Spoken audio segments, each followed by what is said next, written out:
Recent டேஸாக நிறைய successful entrepreneurs வந்துட்டு இருக்காங்க. பட் அதுலேயும் சில பேர் வந்துட்டு 9 to 5 ஜாப் செட் ஆகலை, அதனால பிஸ்னஸ் ஸ்டார்ட் பண்ணுவோம் அப்படின்னு ஒரு கேட்டகரிலையும் இருக்காங்க. ஸோ இந்த மாதிரி கேட்டகரி பர்சனுக்கு நீங்கள் என்ன சொல்ல வரீங்க சார்? ஸ்ட்ரெஸ்ஸுக்காக பிஸ்னஸ் ஸ்டார்ட் பண்ணுறவங்க ரொம்ப நாளைக்கு அதில் சர்வை பண்ண முடியுன்றது எனக்கு தோணலை. ஏன்னா பிஸ்னஸே வந்து ஒரு ஸ்ட்ரெஸ்ஸு தான்.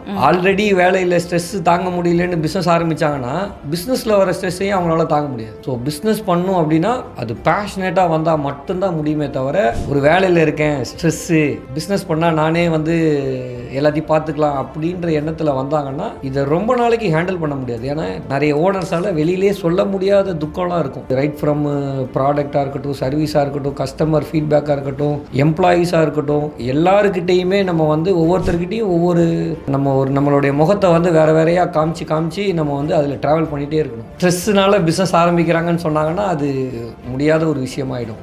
ஸோ ரியலாக பேஷனேட்டாக நான் பிஸ்னஸ் தான் பண்ண போகிறேன், என்னோடய ஐடியா இதுதான், என்னோடய ஐடியாவை நான் இந்த மாதிரி தான் எக்ஸிக்யூட் பண்ண போகிறேன்னு வந்தாங்கன்னா பிஸ்னஸ் வந்து ரொம்ப சூப்பராக பண்ணலாம்.